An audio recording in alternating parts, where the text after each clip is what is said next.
What an introduction, man. I suddenly started feeling मैं से रहमान हूँ. I'm like an amoeba. मेरा कोई definite form नहीं है.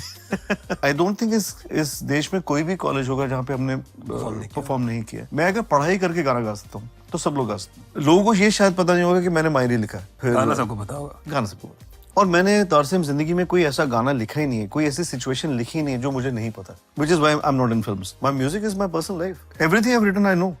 मेरे साथ हुआ है. मैं जानता हूँ, मैं महसूस करता हूँ, मैंने एक्सपीरियंस किया, मैं वही लिखता हूँ. तो अब क्या है ना, लेवल में एक बंदा बैठा हुआ है, वो ये कह रहा है कि यार इस तरह का म्यूजिक बनाओ, might make money. Again I am using the word might. Hindustan में एक इंडिपेंडेंट म्यूजिक इंडस्ट्री होनी चाहिए, which is not film based. There's a film industry, there's a music industry. अगर फिल्म को म्यूजिक चाहिए तो उनको वहां से लेना पड़ेगा. What I'm trying to say, a democratic setup in music is very very important. मुझे लगता है कि हमारे देश में जितना टैलेंट है ना, कहीं नहीं है. इनको खुला छोड़ दिया जाए ना, तो ये क्या म्यूजिक बनेगा तो तुम सोच नहीं सकते. मुझे हमेशा टीम्स में बिलीव था कि टीम होनी चाहिए. टीम के बिना एक्चुअली कोई काम नहीं कर सकता. अगर ये आइडिया ऐसे सोचा है ना, तो सर फुटे या माता ऐसे ही करना है. हमें I get up in the morning and the first message I send is क्या scene bro. The D is the R and the R is the D. तो की सिंग मोड मिलेगा. कि अब मैं ढूंढ रहा हूँ मोर का पुतला वहां पे. कहता आप मोर बोलो ना, बर्ड. तो क्या अजीब बातें बोल रहे हो यार, मैंने नहीं बोला ये. Hi friends, welcome back to yet another episode of the music podcast. आज के हमारे गेस्ट बहुत ही स्पेशल है. मैंने उनका शो 2001 में देखा था पहली बार, जब मैं 12वीं क्लास में था. 1988 में उन्होंने अपने बैंड की शुरुआत की थी.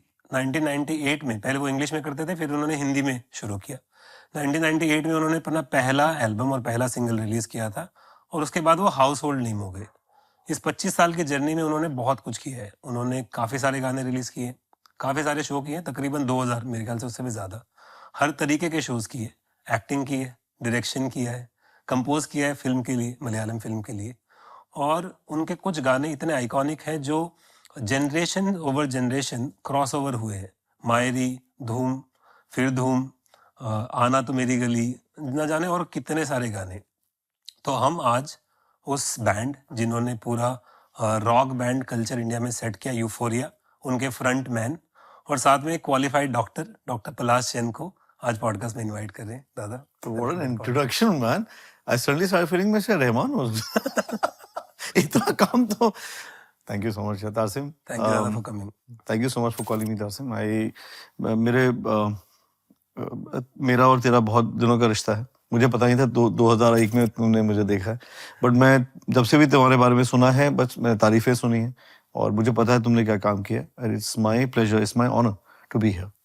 तो आज एक्चुअली मेरे को ये स्टोरी बतानी जरूरी है, क्योंकि मेरे को बचपन वाले जो दोस्त है ना, उनको बहुत मजा आएगा. कि 2001 में अल्चरिंगा गुवाहाटी में फेस्टिवल था.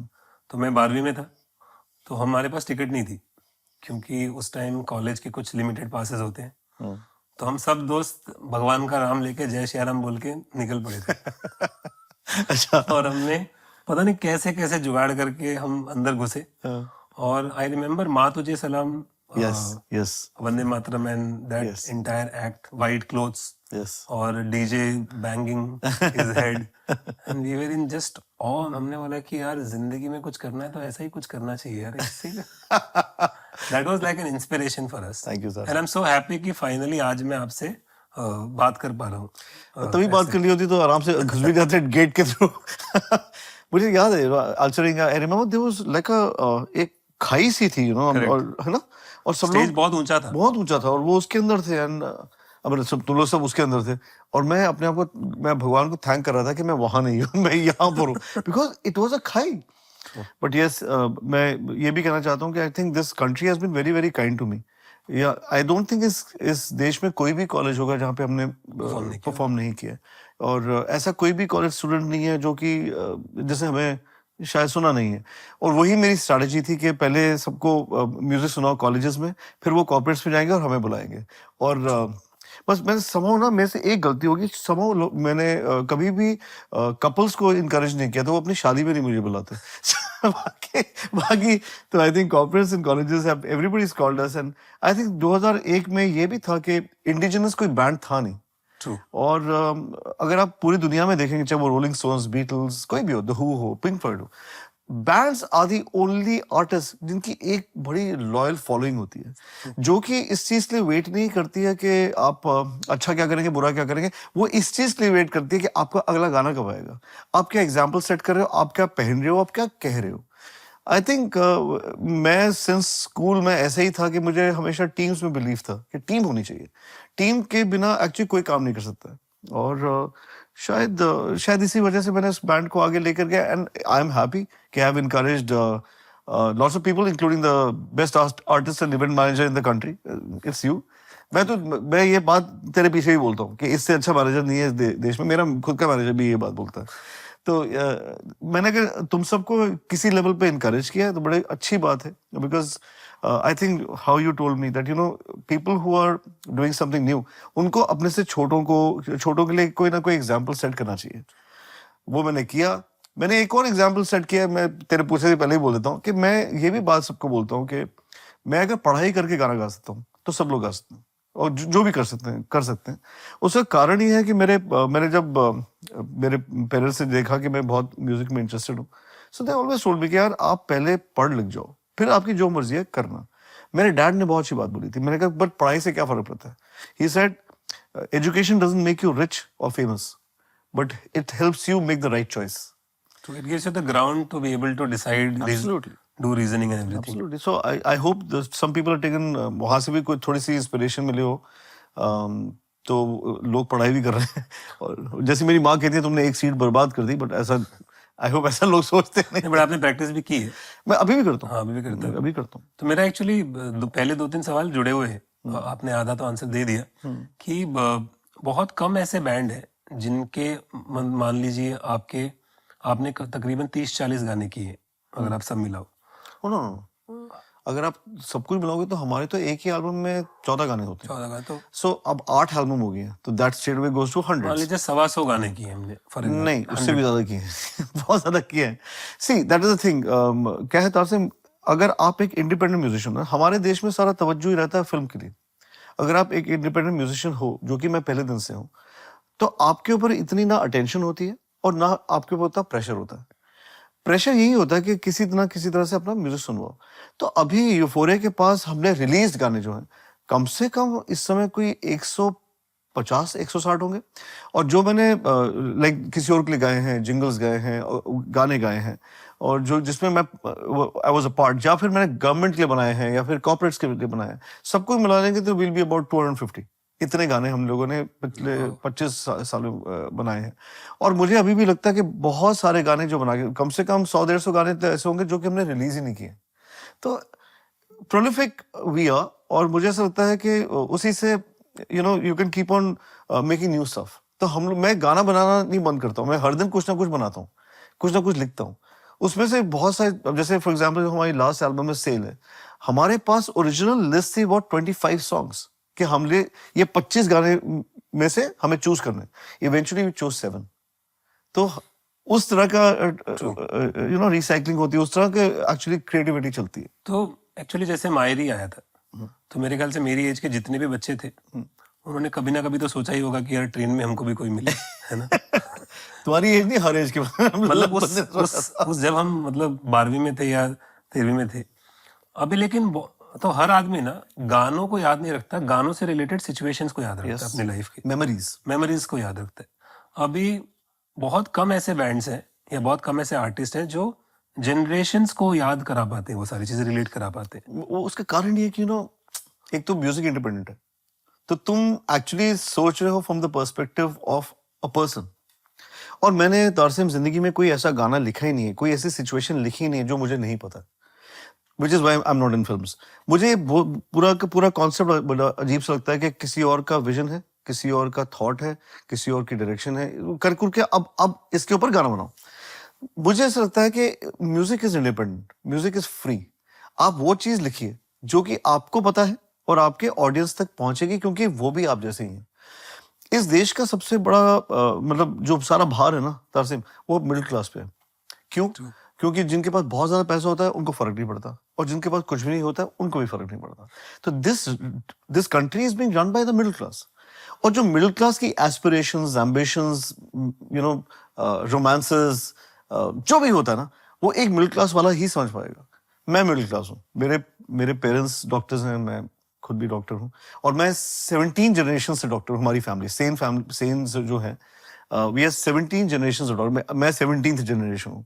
तो हम लोग एक्चुअली एक मिडिल क्लास फैमिली है, जिसके सारे सपने सब कुछ बड़ा मिडिल क्लास होता है। अब जैसे you are from Guwahati, I am from, मेरी माँ इज फ्रॉम जम्मू, और मेरे पापा is from Banaras, again small towns, and Bengali from Banaras, and माँ is a Dogra from Jammu. So अब जो थॉट्स है, जो भी होगा ना, वो बहुत ही मिडिल क्लास है, बड़ा सिंपल है, और बड़ा फैमिली बेस्ड होता है। You will know it. So मैं उनके वो गाने बनाता हूँ, और वो गाने ना हिंदुस्तान का एटलीस्ट 96-97% लोग समझते हैं, बिकॉज वो सबके सब हमारे जैसे ही है। वो कल के सपने देख रहे हैं, वो आज शायद कुछ भी नहीं है। तो मैं भी वही था, मैं कल के सपने देखता था, आज उस समय में शायद कुछ भी नहीं था, शायद अभी भी कुछ भी नहीं हूँ। बट हम लोग ही वो लोग हैं जो कि मेहनत करते हैं। जैसे you gone from what to what to what, it is not because you know the perspective is only to earn money, कि पैसा कमाना है। ये है कि हम जैसे लोग होते हैं, हमको हर दिन काम करना है, और कुछ ऐसी चीज करनी है जिससे फर्क पड़े, इस दुनिया में फर्क पड़े। अगर अदरवाइज हम लोग आए क्यों हैं दुनिया में, किसी को पता नहीं है। तो जो फर्क पड़ता है, और जो वैसे ही काम करने चाहते हैं, वो ही मेरे ऐसा म्यूजिक बना पाएंगे, क्योंकि उनको पता है कि ये जो बात बोल रहा हूँ, ये मेरी जिंदगी का भाग है, और मैं ये जिंदगी का भाग, ये जिंदगी की बात उसको सुनाने की कोशिश कर रहा हूँ, जिसकी शायद जिंदगी मेरे जैसे ही है। Correct, and that's why people relate. और अभी भी जब आप कॉलेज शोज में जाते हो तो सारे वो उन गानों का डिमांड आती है। बिल्कुल। और यार सबसे बड़ी वैलिडेशन क्या होगी, जब 17-18 साल के बच्चे, 16 साल के बच्चे खड़े होके मायरी वर्ड टू वर्ड गाते हैं। हम लोग पैदा भी नहीं हुए थे जब रिलीज हुआ। Exactly, Maeri was release exactly 20 years ago, 23 years ago, sorry.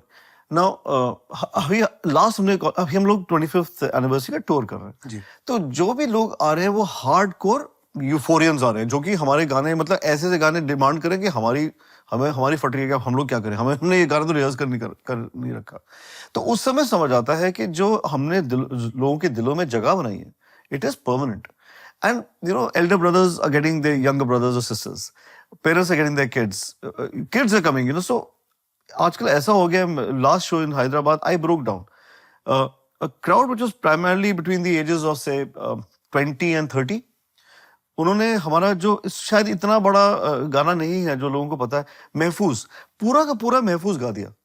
और मैं स्टेज पे खड़ा हूँ तारसेम, और मैं रो रहा हूँ कि यार, But you must be more sensitive because it is your collaboration with your father. yes sir, the collaboration I wrote it for my father, Yeah. like Mairi I wrote for my mother, महफूज। सो उस समय जो मेरे गाने का thought था, I think it came true, कि एक इंसान तो चला जाएगा, time passes, you move on, but जो तुमने क्रिएट किया, जो तुमने छोड़ा है, वो हमेशा महफूज रहेगा, एंड इट विल रिमेन महफूज in these people. So I think that was my thought about my father. He is gone, but he's महफूज within me. Similarly, a song, similarly anything that is creative, वो हमेशा के लिए रह जाता है। अब हम लोग इतने साल हो गए, अभी भी किशोरदा के गाने गाते हैं, आर डी बर्मन के गाने गाते हैं, रविंद्रनाथ टैगोर को याद करते हैं। It's just so many people who've gone. Elvis Presley is gone. Most of the Beatles are gone. Paul McCartney will never go. So इतने लोग आए हैं और चले गए, लेकिन उनकी बातें, उनके काम, क्रिएटिविटी हमारे साथ रहती है। तो मुझे आपसे एक पर्सनल सवाल पूछना है, यंग रहने का कोई राज है? अगर यंग हो तो यंग ही लगोगे ना। देखो यार, I well said, never lie about my age. I'm exactly 27. So the way you have to look at 27, I do. Stop counting after that. No, yeah, see, actually, you know, it is all about life. You know, मेरे एक orthopaedics के professor थे, doctor तुली ये कहते थे, आप उतने ही बड़े लगोगे जितना आप सोचोगे कि मैं हूं। अगर आप दुनिया की बातों में आ जाओगे तो यार 30 भी बूढ़ा होता है। You understand what I am saying? And you don't have to think like that. आपको एक तो अपने आप को बताना है कि एज इज नॉट, मैं एक यहाँ पर किसी काम की वजह से हूँ, मैं कोई कुछ चीज क्रिएट कर रहा हूँ। Obviously there are things like, you know, you have to eat healthy, you have to think healthy, and you have to be healthy. तो मैंने वो सब चीजें फॉलो की हैं तरह से। मैंने कभी जिंदगी में अपनी बॉडी को अब्यूज ही नहीं किया। So yeah it's good to be 27 and look 17। आप ऐसे कौन से सवाल है जिनका आंसर दे दे के थक गए हो? कितने सारे इंटरव्यूज किए आपने? आप कहाँ हो? आपका म्यूजिक क्यों नहीं सुनाई देता? आप गाने बनाते, आपका आखिरी सॉन्ग मायरी था ना? अबे यार 23 साल पुराना, ऐसी बात मत बोलो। ये आंसर करते करते मैं थक भी गया हूँ, बट मुझे इसका कारण भी पता है। I mean, as I said, the problem at least with my music is actually Bollywood. It is a problem because Bollywood ने सब कुछ खरीद लिया, सब कुछ खरीद लिया। I mean, you were just mentioning कि बॉम्बे में सिचुएशन कैसी होती है, मुझे पता है, बट यू नो जिंदगी कैपिटलिस्ट जिंदगी बन गई है, यू नो कैपिटलिज्म की जिंदगी बन गई है। When we started off in 98, तब ऐसा नहीं था सीन, तब मेरिट पे लोग करते थे काम, यू नो, लकी भाई आ गए, मोहित आ गया विद सिल्क रूट। मतलब कह रहा हूँ, जिन लोगों को उस समय शायद हम लोग ओपनली मजाक नहीं उड़ाते थे, बट वो भी बहुत अच्छे थे, because there was a difference. अब क्या हो गया, there is so much talent, you know it, this huge amount of talent, but सारा का सारा इज डिपेंडेंट ऑन मार्केटिंग। तो उसकी वजह से क्या हो गया ना, म्यूजिक का वैल्यू कम हो गया, यू नो। आई थिंक ये विशियस साइकिल है, विशियस साइकिल। हर 5-10 साल में इंडस्ट्री डोमिनेट करती है, करेक्ट। फिर एक कोई असली आर्टिस्ट निकल के आता है आप लोगों की तरह भीड़ में से, और वो पूरी सिस्टम को चेंज कर देता है, चैलेंज करता है, फिर उसको खरीद लेते हैं। See, क्या हो गया कि जैसे जो होता है ना एक पाथ ब्रेकिंग, वो मुझे एक्चुअली कोई आर्टिस्ट दिखा नहीं है। जैसे लकी भाई आए थे, व्हेन लकी भाई का गाना आया था, किसी ने वैसा गाना ही नहीं सुना था। True. या फिर even Neeraj, when Bombay Viking came in, nobody heard a song like that। या कि एक पुराने गाने को उठा के रीमेक कर दिया, अभी भी तो रीमिक्सेस चल रहे हैं, बट वैसा तो कोई नहीं लगा।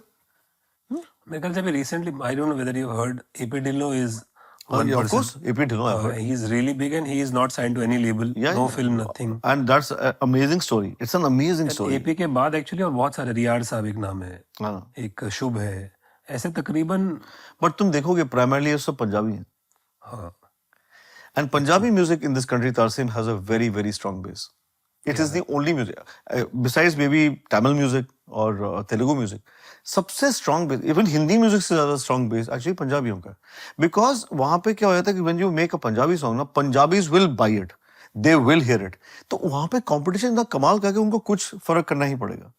और the entire hip hop movement that the Punjabis understood and जिन अपने अंदर जिन्होंने बसा लिया, वैसा कोई नहीं कर पाया।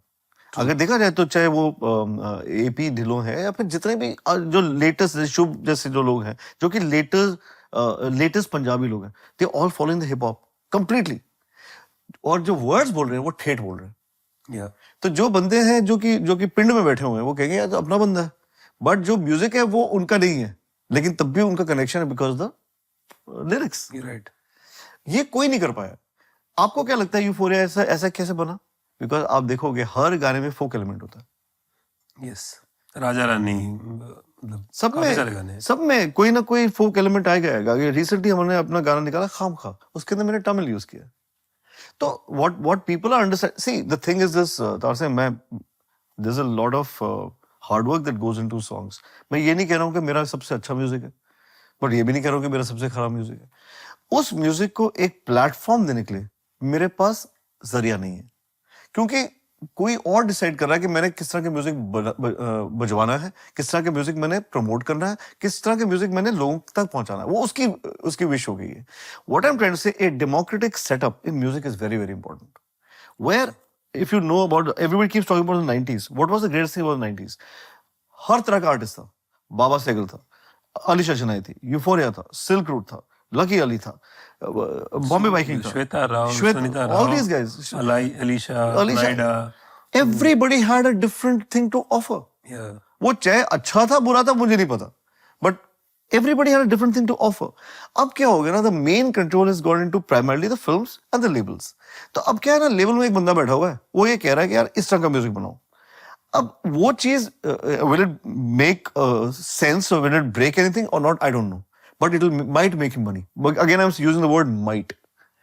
तो मैं ये बात, अगर आप किसी से भी बात करोगे, जितने भी स्ट्रीमिंग साइट्स हैं उनसे भी बात करोगे, यूट्यूब से किसी से भी बात करोगे, they are not the ones who are sitting and deciding the music. The music is being decided by somebody else. I think आप जो बोल रहे हो उसका तोड़ यही है कि एक राइट बैलेंस होना जरूरी है, बिल्कुल, क्योंकि क्रिएटिविटी भी जरूरी है, और इंडिपेंडेंस भी जरूरी है, बिजनेस भी जरूरी है। बिल्कुल जरूरी, और बिजनेस जरूरी है, बट सिर्फ बिजनेस जरूरी नहीं है। सिर्फ बिजनेस जरूरी नहीं है। सो आई थिंक जब जो भी प्लेटफॉर्म यूट्यूब पे जब आया था तो डेमोक्रेटिक प्लेटफॉर्म, बिल्कुल स्पॉटिफाई डेमोक्रेटिक बिल्कुल प्लेटफॉर्म कुछ है। कुछ हिंदुस्तानी खून गड़बड़ है so, हम लोग लोगों को बदल देते हैं बट हाँ मैं एक और चीज बोलना चाहता हूँ and I hope people are watching this podcast and I am speaking to somebody like Tarsem. मुझे ऐसा लगता है मैं काफी सालों से 3-4 सालों से बात कर रहा हूँ कि हिंदुस्तान में एक इंडिपेंडेंट म्यूजिक इंडस्ट्री होनी चाहिए which is not film based. Otherwise हमारा क्या है ना we have a film industry और which music is a part.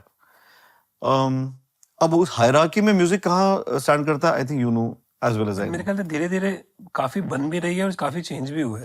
नहीं हुआ है, बिकॉज जरूर अगर हुआ है। अभी आप स्पॉटिफाई पे जाओ या किसी भी प्लेटफॉर्म पे जाओ और टॉप 50 गाने देखो, उसमें से कम 10 से 15 गाने ना इंडिपेंडेंट है। बिल्कुल आई एग्री एब्सोल्युटली एग्री वो थोड़ा सा बैलेंस आना शुरू हुआ है कि आप डेफिनेटली सब कुछ नहीं खरीद सकते, you can't by but everything. ये चेंज भी तब से आया जब से स्पॉटिफाई आया। ट्रू।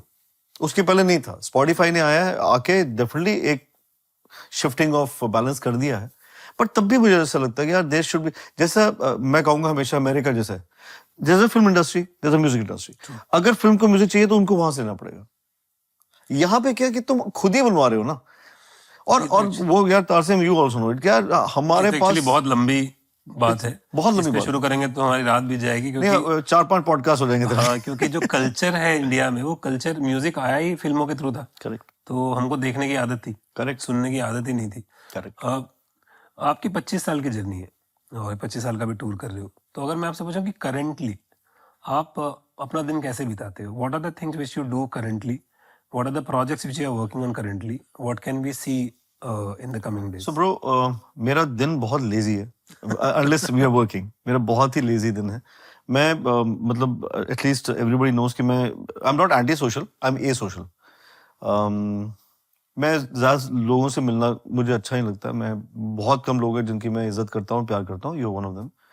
और मैं इसलिए नहीं कि मुझे लोगों से प्रॉब्लम है, इसलिए बिकॉज मैं अपना ज़्यादा से ज़्यादा टाइम बिताना चाहता हूँ अपने साथ क्रिएटिविटी के लिए, म्यूजिक बनाने के लिए, because that's a ongoing process. You just said that I also direct, so one new movie is coming out, short film, video सारे मैं खुद करता हूँ, पूरा बैंड इज द क्रू, सो हम लोग सब मिलके ही करते हैं सब कुछ। तो इसके लिए समय चाहिए होता है। तो मैं अगर हम लोग ये सब चीजें नहीं कर रहे हैं तो आई प्रेफर कि बस माँ के हाथ का खाना खाऊं और सो जाऊं। that's what my day is.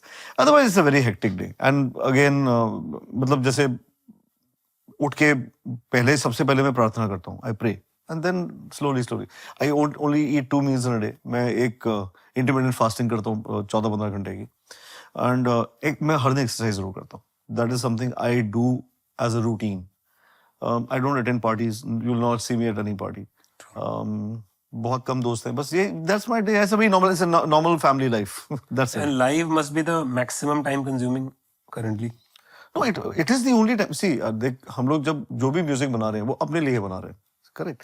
तो मैं I was coming to that. अब क्या हुआ है कि पहले जितने भी मैंने एल्बम बनाया ना, वो धूम फिर धूम, गली, महफूज, ये सब के सब I was signed with labels, and all of them इन्होंने क्या किया, जब वो लिखवा रहे थे मुझसे कॉन्ट्रैक्ट पे, यू विल नो इट, उन्होंने मुझसे सारे राइट्स ले लिए थे. तो अभी तक मैंने कभी अपने म्यूजिक से 1 रुपया भी नहीं कमाया, जो कि हमने रिकॉर्ड किया और रिलीज किया. तो हमारा only source of income was concerts. And मैं सीधे बता रहा हूँ यार, इस देश के colleges, schools, corporates have been very very kind, people have been very very kind to Euphoria. इतना प्यार आई डोंट थिंक किसी भी आर्टिस्ट को नहीं मिला है, और इतने कम हाइप के साथ. The hype was the music. So मैं आई एम वेरी ग्रेटफुल. तो हम लोग क्या कर रहे हैं अब कि हम लोग अपने सारे एल्बम्स री रिकॉर्ड कर रहे हैं. Okay, the first two will come out will be Dhoom and फिर Dhoom, which will have all the song. Dhoom Pichak होगा, तुम होगा, मायरी होगा, कैसे भूलेगी मेरा नाम होगा. वो सब के दोनों एल्बम्स री रिकॉर्ड होके they will come into the market. जो भी आएगा, 1 रुपया है, 5 रुपया है, 10 पैसा है, एटलीस्ट यूफोरिया के पास आएगा. मतलब लोगों ने हमारे म्यूजिक का बहुत फायदा उठाया है, थोड़ा हम भी उठा लें. सो ये होगा, that is the next thing. Immediately the next thing is a short film which is called Güzay-Kız. It's a Turkish name. Okay. Of इसका मीनिंग होता है ब्यूटीफुल गर्ल. एक बहुत तो जो मैंने ये फिल्म भी बनाई है, इसका थॉट यही है कि हम लोग किस चीज के पीछे भाग रहे हैं, what are we running in life, when all the happiness जो है वो हमारे अंदर ही है. तो ये इमीडिएटली आएगी, उसके बाद धूम फिर धूम आएगा, और उसके बाद मैं होप कर रहा हूँ कि हम लोग हमारी नई एल्बम लेटर दिस ईयर आ जाए. Congratulations, all the best. Thank you बहुत सो मजा मच ब्रो, आएगा। Thank you so much. अभी 25 साल की आपने जर्नी जी, you are a doctor by profession, अब आप फादर भी बन गए। अब क्या मतलब काफी दिनों काफी सालों से मैंने बाद। सोचा अभी फादर मुझे कौन थी। बेटे भी हैं, हस्बैंड भी है, you know? अब हर आदमी के लिए अलग अलग अलग कैरेक्टर है, बट असल में अगर पलाश सेन को देखा जाए तो वो है कौन? यार I am like an amoeba, मेरा कोई डेफिनेट फॉर्म नहीं है। देख यार, मैं क्या है ना, मैं अपने आप को सीरियसली लेता नहीं हूँ। मैं हम लोग सबके सब ना, we are all passing through life. हमें पता है, अगेन एज आई सेड, हमें पता नहीं हम यहाँ पे क्यों आए हैं और हम लोग कहाँ जाने वाले हैं, हमें पता नहीं है। तो किसी भी चीज़ को सीरियसली, हाँ, बट मैं ये ज़रूर कहूँगा कि यार मैं ऑनेस्ट हूँ। I am honest man, I am definitely an honest man, और फियरलेस हूँ। मैं, मुझे डर नहीं लगता किसी से भी, अपनी बस माँ से डर लगता है, and that's about it. And I think क्या बोलूं अपने, how can I, what do I tell you anything else about me? हाँ, simple man, I am a very very simple man. Yes, मेरा एक ही वीकनेस है that I have been trying to improve for all my life, is my temper. मेरा गुस्सा बहुत खराब है, सो वो मैं कोशिश करता हूँ, और वो भी तब होता है जब यू नो समथिंग, जब मुझे कोई डिसअपॉइंट कर देता है या फिर धोखा दे देता है, फिर मेरा गुस्सा आता है। छोटी छोटी बातों में नहीं गुस्सा आता है, ये नहीं है। और स्टेज पे बहुत गुस्सा आता है, किसने भी गलत नोट बजा दिया ना, तो एक नजर उधर जाएगी, और जिसको पता होता है ना उसने गलत नोट बजा दिया, वो मेरी तरफ नहीं देखता, वो इधर देख रहा होता है। या that's it, and I'm a fun guy, yeah. I have fun. I'll try my level best. I don't hit any wrong note today. Never. क्या बात कर रहा है? अगर इंसान अपनी लाइफ के बारे में वापस सोचे ना, तो कुछ 4-5 इंसिडेंट हमेशा याद आती है। उसमें से कुछ लोग होते हैं जो बहुत इंपॉर्टेंट होते हैं, Yes. जिन्होंने रोल प्ले किया। कुछ गलतियां होती हैं जो आप रिग्रेट करते हो, कुछ अच्छे डिसीजंस होते हैं, कुछ डिफिकल्ट डिसीजंस होते हैं। हम एक्चुअली चाहते हैं कि हम उन सारी चीजों के बारे में बात करें। So start with what are the most important learnings you have from your life. So मैं कहूँगा, पहले मैं इंसिडेंट्स आपको बताता हूँ। मैं बेसिकली मैं बचपन में पापा माँ ने के साथ ही रहा हूँ। पापा माँ दोनों डॉक्टर्स थे, एंड स्ट्रगलिंग डॉक्टर्स। तो मैं actually I was brought up by my Nana and नानी इन जम्मू एंड कश्मीर। मेरे नाना जो थे वो थे चीफ जस्टिस थे JNK हाई कोर्ट के। तो मैं वहाँ पे जम्मू में रहता था, तो मेरे हिसाब से मेरी नानी ही मेरी माँ थी और मेरे नाना मेरे पिताजी थे। तो मैं अपने फादर को चाचा बुलाता था और अपनी माँ को मासी बुलाता था। ये सपना टूट गया when I was about 5.5, because suddenly I was told कि तुम्हें यहाँ पे नहीं रहना है, तुम्हें तो दिल्ली में रहना है। And that was a very big change in my life. It is not easy to, जो तुम्हें लगता है कि तुम्हारा सेटअप है, उसके बाद तुम रियलिटी में चले जाओ कि यार ये अब रियलिटी है। Especially at that age where Yeah. your world is very small. Was very small. And Yeah. so, and obviously, you know, your parents treat you differently, your grandparents treat you differently. True. And वो जो change आया था मेरी जिंदगी में से ना यार, वो ना मैं अभी कभी भी एक्चुअली उससे रिकवर किया नहीं हूँ। मैं हमेशा ही डिस्प्लेस्ड फील करता हूँ। मैं लोगों को बहुत प्यार देता हूँ और मैं बहुत प्यार एक्सपेक्ट भी करता हूँ। मे बी एक्सपेक्ट करना गलत है, बट देता तो हूँ, तो जब दोगे तो फिर एक्सपेक्ट भी करोगे। So that made me a certain kind of a person. Next was when I was very young, मैं 25 साल का था when I lost my father, and my papa was my hero. और there was no problem, he had no disease, nothing. He went to his clinic, drop down and died, sudden death, Cardiac arrest.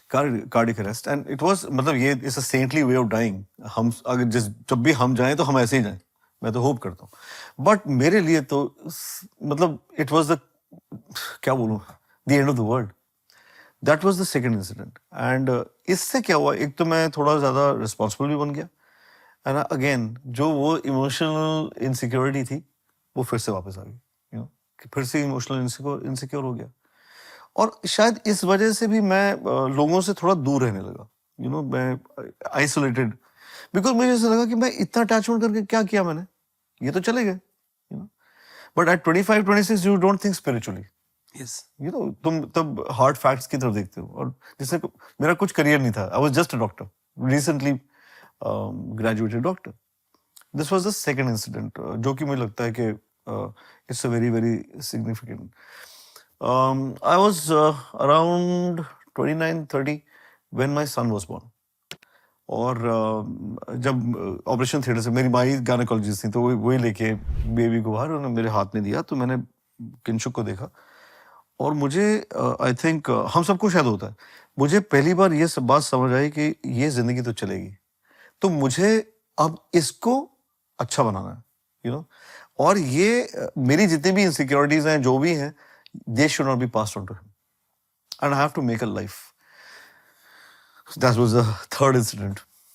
Incidents तो बहुत सारे हैं। I think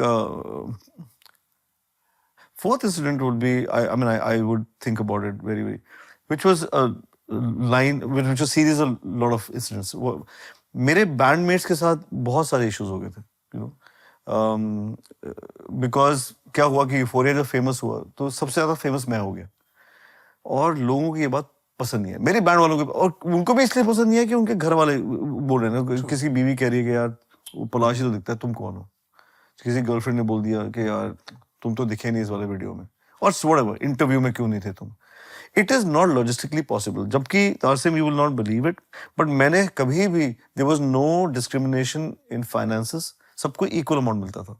Oh wow. या सो That's a big deal. या अगर आप कोई भी यूफोरिया की फोटोग्राफ देखोगे तो आपको सारे बंदे दिखेंगे और इक्वली दिखेंगे, ये नहीं कि मैं बड़ा हूँ बाकी सब छोटे, इक्वली दिखेंगे। मैंने कभी डिस्क्रिमिनेट नहीं किया, मैंने कभी डिमार्केशंस नहीं रखी जिंदगी में, उसके बावजूद भी लोगों को प्रॉब्लम होगी and there was a lot of hatred, मेरे बारे में बहुत खराब बातें बोली गई थी, और मैं बिकॉज मैं सोशल नहीं हूँ तो मैं ये भी नहीं है कि मैं किसी को जाके करेक्ट करूँ। आई think this affected me very badly and my best friend at that, मतलब मेरा बेस्ट फ्रेंड ये डीजे हमारा जो बेस बजाता, ही started abusing his body. He was into alcohol. And it's amazing he has given it up. But that time of my life when people were hurting me, betraying me, lying to me, और उसके साथ मेरा जो सबसे करीबी दोस्त है जो कि बिल्कुल मुझे प्यार करता था, मेरे साथ उसकी एक वीकनेस आ गई जिंदगी में, तो it was a very very bad time for me. But उससे मैं जब उभरा ना तो I became a stronger man, कि अब तो मुझे किसी से फर्क नहीं पड़ता। एक और चीज के बारे में आज बात करूंगा, मैंने कभी इस चीज के बारे में बात नहीं की है, बट तेरे साथ करूंगा। मेरे पर एक कोर्ट केस हुआ था रिगार्डिंग म्यूजिक। या so basically a company, I will not name the company, a company sued me in high court, और मतलब जैसा होता है कंपनीज जो कि बहुत स्ट्रांग होती हैं वो तुम्हें हराने की पूरी कोशिश करती हैं, और हम हारे नहीं, हम जीत गए। पर्सनली जीत गया बट प्रोफेशनली हार गया। You understand? तो जितने भी मेरी अपॉर्चुनिटीज थी या फिर करियर मूव्स थे या फिर प्लेटफॉर्म्स थे, वो मेरे लिए हमेशा के लिए बंद हो गए। This incident happened in 2006। इस इंसिडेंट के बाद भी 18 साल यूफोरिया चला। It's a huge thing. So इन सारे इंसिडेंट से आपका टेक अवे क्या है? मतलब what did you internally think, yeah, this is what I learned from this? That I'm special. यार कुछ लोग आते हैं जिंदगी में, आप देखोगे ना, कुछ लोगों को ज्यादा वो करना पड़ता, जद्दोजहद ज्यादा करनी पड़ती है। मैं उनमें से हूँ और मैं चीज accept. I think God wanted to train you harder. कि भाई अब तुम यही करते रहो और I'll make sure that one day Tarsem asks you, how do you look so young? That's the reason. Good one. That's the reason. I think हमारे साथ जो भी होता है ना, I don't think any one of us should regret. And who are the people who are the most important in your this journey? My mom. पापा थे उसके, but my mom और मेरी बहन। आपकी बहन ने भी कभी आना मेरी गली। She writes. तो अभी जितने भी हम लोग फिल्में कर रहे हैं सबका स्क्रिप्ट, डायलॉग्स, मैंने इस पूरे वाक्य में मैंने डीजे के बारे में बता दिया। One more person I want to talk about is Eric Pillai. Eric, मैं जैसे तुझे बोलता हूँ you are the best manager in this country, मैं वैसे उसको बोलता हूँ best mix engineer in this country. He has taught everybody, but I did a favour to the industry, I give him the break. He was the guy who mixed Mairi.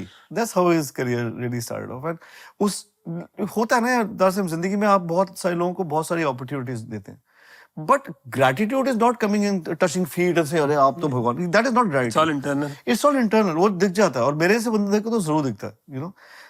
Eric has always held that gratitude in his heart, तो उसने मुझे वैसे ही treat किया।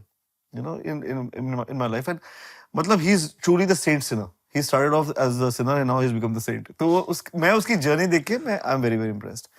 एक और इंसान का मैं नाम लूंगा, which is प्रदीप सरकार, who actually You also give him tribute in Jaane Khuda. yeah. I wanted to ask you what is the special connection, but So this is it. He was the one जो कि आए और उन्होंने हमारे सारे मतलब धूम पिचक, मायरी, आना मेरी गली, महफूज, शाराना, all were made by Pradeep दा. तो मैं अभी भी जो भी काम कर रहा हूँ, जो भी फिल्म मेकिंग कर रहा हूँ, मैंने उन्हीं से सीखी है. तो इसीलिए वो ट्रिब्यूट था और वो चले गए. बट अगेन मैंने ऐसा इंसान देखा नहीं था अर्सेन. कमाल का बंदा है, इतना away from glitz and glamour. और completely gone. उनको फर्क ही नहीं पड़ता था. Purely was in his job, in his life. In his life and creating all the time. वो जो एक जो जुनून मैंने देखा हुआ ना, वो मैंने कभी जिंदगी में नहीं देखूंगा. ये कुछ लोग हैं नाम, एक और नाम लूंगा मैं मेरे मैनेजर का, आलोक जी का. आलोक परांडे के इवेंट भाई मुझसे वो 4-5 साल बड़ा है. But I'll take his name because I never had a manager. And it was मैं अभी भी बोलता हूँ कि he's Euphoria's fan number 1. His younger brother Karthik disagrees because he says I am fan number 1. तो दोनों में लड़ाई चल रही है घर के अंदर. But मैं ये कहूँगा he was our fan, सबसे बड़ा fan था. तो उसने मुझे एक बार फोन किया when he was in college कि मैंने आपके साथ इंटरव्यू करना है. फोन किया, उसके पास भी बहुत टाइम था. तो उससे मेरे साथ तार से 3-4 घंटे बात कर गया यार. और हर आंसर का एक और क्वेश्चन, मतलब कोई अंत नहीं था. Anyway, it was a quirk of fate. We all had gone to America. He was working with the company that जिन्होंने हमें वहाँ बुलाया था, इवेंट मैनेजमेंट के साथ था वो. और वहाँ पे जब गए तो एक फॉल आउट हुआ उसके और इवेंट मैनेजमेंट के बीच में. एंड somehow I said कि यार ये मुझे बंदा बहुत लगता है. I like this guy. क्योंकि ट्रूली सिंपल बंदा है. इन लॉट ऑफ वेज वो मेरी जैसा ही है. तो मेरे लिए वैसी रिप्रेजेंटेशन होना बहुत जरूरी था कि जैसा मैं बोलता हूँ, जैसा मैं हूँ, वो भी मेरा जो रिप्रेजेंटेटिव है. True. तो I got him as the manager. And मैं इतना कहता हूँ कि मेरी जितनी भी गुडविल है, इंडस्ट्री में हो, इंडस्ट्री के बाहर हो, सब की सब उसकी वजह से. क्योंकि लोग मुझे बहुत डिफिकल्ट समझते हैं और उसने लोगों को समझाया ये डिफिकल्ट बंदा नहीं है, ये ठीक बंदा है. And which is why again he is a very big difference in my life. मेरे पास कोई मैनेजर था नहीं, तो मैं अपनी बात किसी के तक पहुंचा ही नहीं सकता था. उसने मेरी बात पहुंचा दी. ये कुछ लोग हैं जिन्होंने मेरी जिंदगी, ऐसे तो बहुत, सबसे ज्यादा तो जिंदगी आपकी चेंज करती है, आपकी बीवी चेंज करती है. और बट मैं उन लोगों को क्रेडिट दूंगा जो कि पेरिफेरी पे थे. और फैमिली तो है ही, फैमिली के बगैर तो कुछ हो ही नहीं सकता. हो ही नहीं सकता. तो मैं जब डाले की बात अपनी सिस्टर की बात करता हूँ, मैं ये कहूंगा कि she was my first fan. कि उसने जब ऑब्वियसली यार तुम छोटे हो तो क्या, उसने मुझे तब ये बिलीव करवा दिया था कि तुम ना you are made for bigger things. अब तो सोचो भी मत. मैंने जब रिसर्च किया था मुझे पता चला कि she is a Kathak dancer, yes, lawyer, yes, author. उसी से तो केस लड़ा था. तुम समझ रहे हो, पूरी की पूरी फैमिली ब्लैकलिस्ट हो गई. उसी ने केस लड़ा था और उसने जीता था. दादा मुझे ना बहुत लोग रिसेंटली मिले हैं, मतलब 2-4 साल में. कोई ब्यूरोक्रेट है, कोई बहुत बड़ी कॉर्पोरेट पोजीशन पे है और गाते हैं या कोई म्यूजिक करता है और विडंबना में रहते हैं कि हम ये करेंगे नहीं हम ये करें या नहीं करें. कुछ तो ऐसे भी लोग हैं जिन्होंने अपना पीक करियर छोड़ दिया. मतलब I recently met IAS officer from Chandigarh who actually was the DC there. अच्छा. And who left the job to pursue music professionally. तो ऐसे और बहुत सारे लोग होंगे जो ये पॉडकास्ट देखेंगे भी. कोई सही तरीका है डिसाइड करने का कि अपना जॉब छोड़ना चाहिए जो आपने इतनी मेहनत से पढ़ लिख के पोजीशन पे आए हो और आपको पैशन परस्यू करना है? देख यार, दरअसल मैं तो फंस गया. सच बात है, मैं तो डॉक्टर ही था, मैं डॉक्टर ही रहना चाहता था. म्यूजिक करता था शौकिया. हमारे बंगालियों में सब लोग म्यूजिक करते हैं, कोई कविता लिखता है, कोई. इसमें मेरे एक लाइन है ओरिजिनल. हाँ बोल. बंगाली में सिर्फ 2 तरीके के लोग होते हैं. हाँ. एक तानसेन और एक Kansen. Very good, correct. Tansen and Kansen. या तो अच्छा गाते हैं या अच्छा सुनते हैं, बट इस सबसे ज्यादा अच्छा खाते हैं. वो भी. तो इसका आंसर यही है यार, follow your dreams. Always follow your dreams. अगर आप पैसे के चक्कर में फंस गए, और वही जब मेरी माँ कहती है तुमने एक सीट बर्बाद कर दी, तो मैं कहा अब मैं इसका कॉम्पनसेशन क्या दूं. तो उन्होंने कहा कि तुम डॉक्टरी कभी छोड़ोगे नहीं. I said okay fine. I will not do it. मैंने कोविड में इतने लोगों को देखा और ट्रीट किया और क्योर किया कि you will not believe it. मतलब मेरे क्लिनिक, मेरे घर के नीचे ही मेरा क्लिनिक है और स्टूडियो वही है. And the studio is also called the clinic. I know. So both there are 2 clinics. तो माँ ने मुझे इसमें बोला, जाना है, इसमें जाना, डिसाइड कर. डिसाइड कर लो. माँ ने यही बोला कि तुमने इतनी पढ़ाई की और एक सीट बर्बाद की, इसको कभी छोड़ना मत. तो मैं वो वैसे ही करता हूँ. But again I am going to say this, follow your dreams. जिसका भी अगर कोई सपना है ना, उसको पूरा करो. और आप जैसे प्रैक्टिस करते हो अभी भी, बट प्रैक्टिस कर कैसे पाते हो? मैं थोड़ा सा क्यूरियस हूँ. ब्रो मैं, क्योंकि और कोई जिंदगी नहीं है ना. तो आपको तो फैंस आते होंगे, वो म्यूजिक के बारे में ज्यादा बात करते होंगे. म्यूजिक, द जोक इज कि पहले दिखाने आते थे, अब देखने आते हैं. That's the only difference. But मैं क्लिनिक में बहुत सीरियस हूँ एंड मैं पेशेंट्स देखता हूँ ओनली बाय अपॉइंटमेंट. अदरवाइज तो वहाँ पे तो फिर गड़बड़ हो जाएगी. True. और मैंने कोशिश किया यार कि मैं लोगों को ट्रीट कर पाऊँ. क्योर तो भगवान करता है, मैं बस ट्रीट कर सकता हूँ, तो मैं ट्रीट करता हूँ. और हमारे घर में वो मेडिकल जो है, अगर तार से हमारे घर आएगा ना, तो ये समझ आएगा मैं ऐसे क्यों. नोबडी टेक्स मी सीरियसली कि नहीं यार, अरे इसने देखो क्या कर दिया, क्या गाना बना दिया. No no, they don't even come to my shows. ऐसा सीन है. But you are lucky, trust me. अगर घर पे ऐसे लोग नहीं हो तो आप जिंदगी नहीं जी पाओगे. बिल्कुल. आई एम वेरी ब्लेस्ड कि एक माहौल होता है ना, जो घर का माहौल अभी भी एकेडमिक है. करेक्ट. आपको इंसान फील करना है घर पे ना. Yeah. फादर फील करना है, Yeah. हस्बैंड फील करना है, बेटा फील करना है. हाँ, मैं वही है. मतलब हमारे घर में इस चीज की फैसिनेशन नहीं है कि तुम एक बहुत बड़े या फिर फेमस सिंगर हो. हमारे यहाँ पे ये भी फैसिनेशन है कि तुम्हारे पास कितना पैसा है. हमारी पूरी फैमिली, चाहे वो मतलब मेरी इमीडिएट फैमिली हो, चाहे मेरे ननिहाल हो, मेरे ददहाल हो, सब जगह फैसिनेशन इस बात की है कि तुमने पढ़ाई कितनी कर रखी. इट्स अ वेरी, और मुझे अभी भी जर्नल्स पढ़ते रहना पड़ता है, क्योंकि माँ किसी ना किसी दिन क्वेश्चन पूछ लेंगी. तो you have to be prepared. वो तो ये नहीं पूछेंगे कि तुमने कितना हाई नोट लगाया था, वो पूछेंगे अभी इसमें क्या चेंजेस आए. So it's a very normal house hold, जहाँ पर एक्चुअली कोई ट्रैपिंग्स ही नहीं है. तो I am very very lucky for that. एक और ऐसे ही जस्ट आउट ऑफ क्यूरियोसिटी पूछ रहा हूँ कि जब आप पेशेंट्स देखते हो अभी, क्योंकि आप इतने फेमस म्यूजिशियन हो, तो फीस ज्यादा चार्ज करते हो? मैं I don't charge fees. So it's all free. Free, completely free. Charity Superb. प्रभु ने दिया है ना. मैं अब क्या बैठ के लोगों से पैसा कमाऊंगा, वो भी. और मैं एक चीज बताऊं, you will think it's a very Bohemian thought. मुझे ऐसा लगता है कि मुझे ना 2 आशीर्वाद मिले हैं. I can heal both ways, whether it is music और इट इज मेडिसिन. मैं हील कर रहा हूँ, और हीलिंग के लिए पैसा नहीं होना चाहिए. मेरे ख्याल से बहुत कम लोगों को ये बात पता है. मुझे नहीं पता थी. सॉरी कि आप फ्री में कंसल्ट. completely charity. And मतलब not only that, but this started with my father. My father was a very middle class doctor. तो वो क्या करते थे कि जैसे उनके पास सैंपल्स आते हैं, तो वो सैंपल्स फ्री में बांटते थे. so nobody had to go and buy. इसलिए मैं कह रहा हूँ, आई विश मैं इवन अपनी म्यूजिक के लिए मैं पैसा ना लूं, बिकॉज मुझे ऐसा लगता है कि यार हील तो कर रहा हूँ, लोगों को खुशी तो दे रहा हूँ. खुशी का कोई पैसा होता है? मतलब बैठ के व्हाट इज इनफ?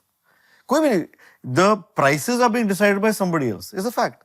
बट उसका कोई दाम नहीं है. खुशी का क्या दाम होता है यार?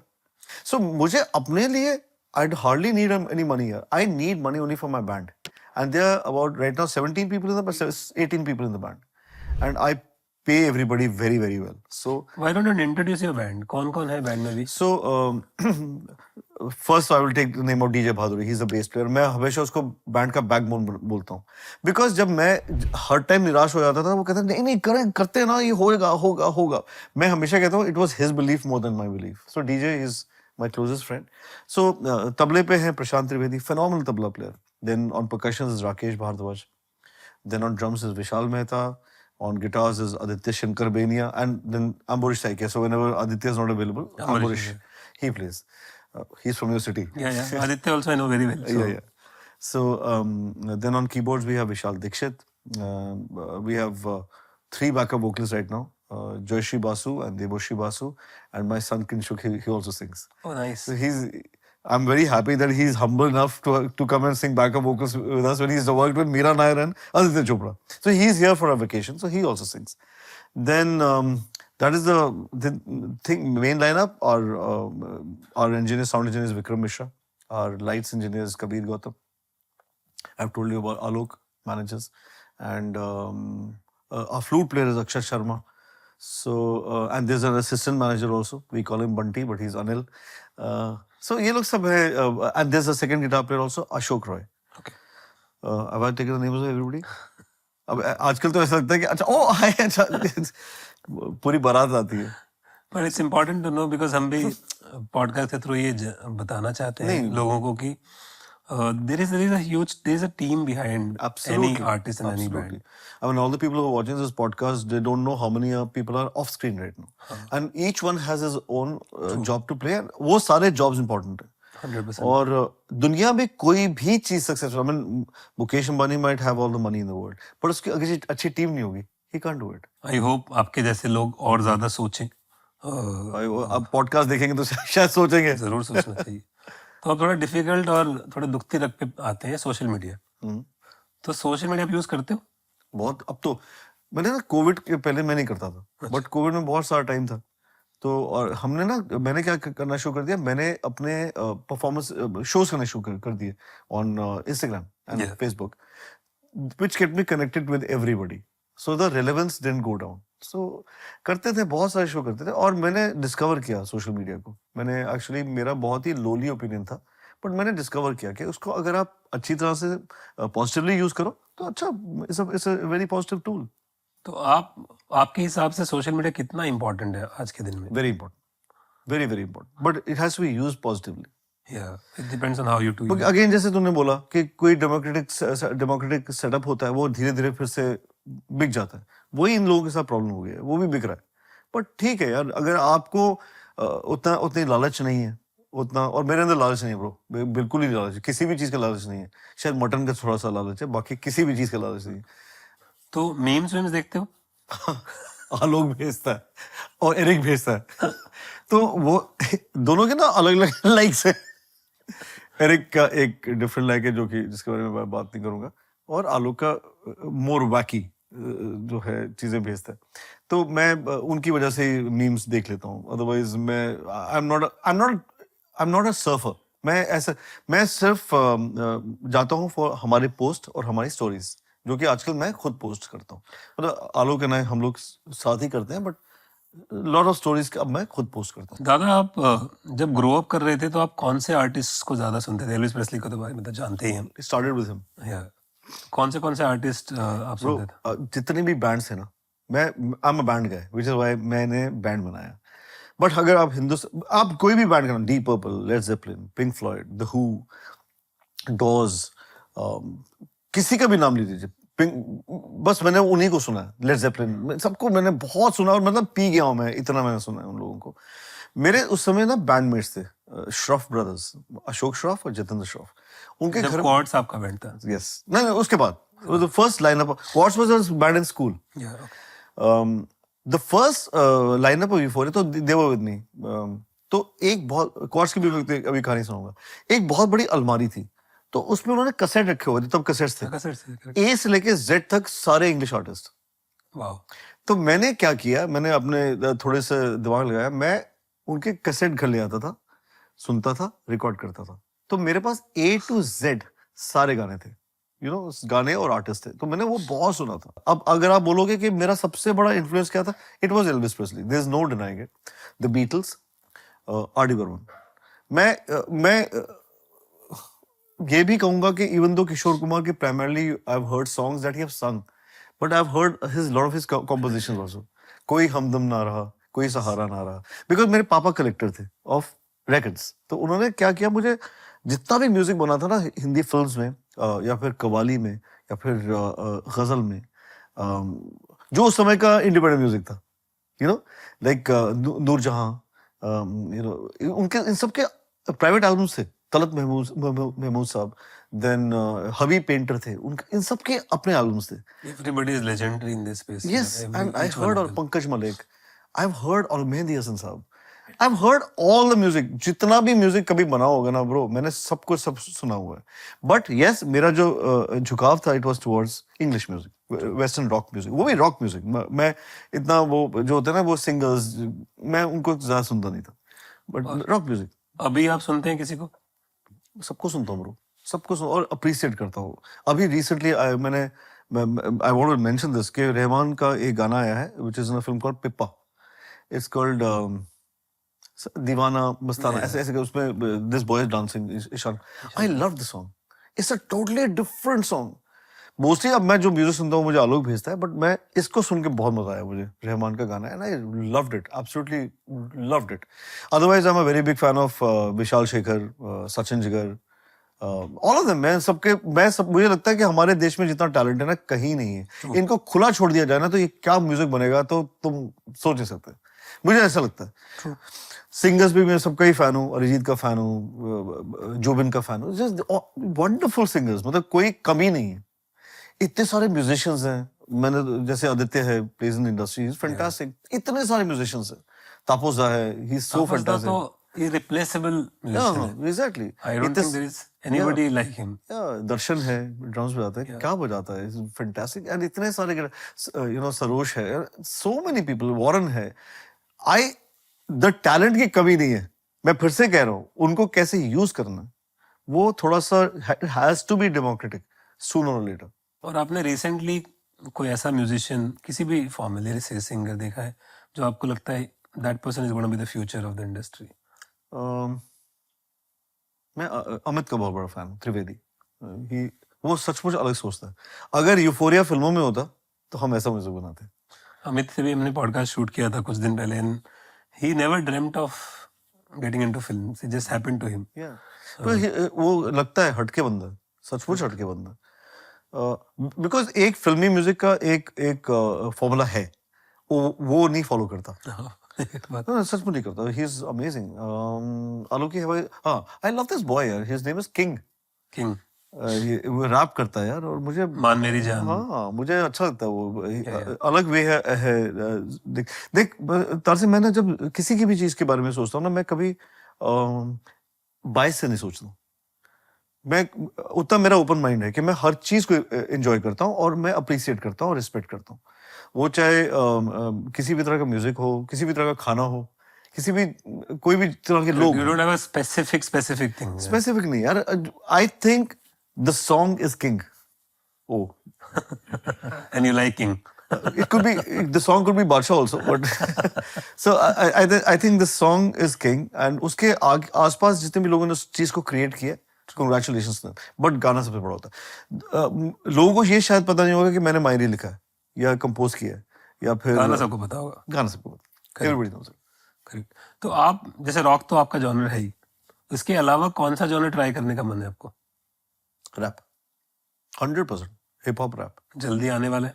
आई होप सो मुझे मजा आता है यार सुन के मुझे आई रियली एंजॉय इट और अगर अच्छी बात देखो एक प्रॉब्लम हो गया इंडिया के रैप में इतने सारे अच्छे रैपर हैं एक प्रॉब्लम हो गया कि बहुत कम लोग हर चीज के बारे में बात करें ज्यादातर वही है तेरी कमर और तेरी चाल और तेरे बाल वो मुझे अब कितना करोगे यार hip hop is supposed to be a rebellion culture. It is rap is what the singers could not write correct. It is the voice of the oppressed और प्राइमरली द वॉइस ऑफ दोस्त जिनके पास have no voice.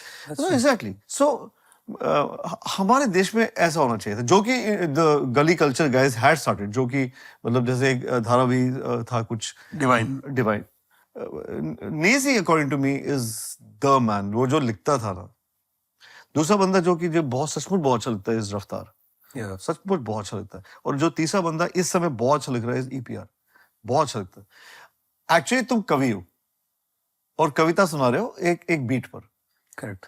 तो वो कविता की actually बहुत ज्यादा अहमियत है बिकॉज सब लोगों को सुर समझ नहीं आता है पर बात सबको समझ आती है इसलिए आई होप मैं रैप कर पाऊँ I hope all the best to that.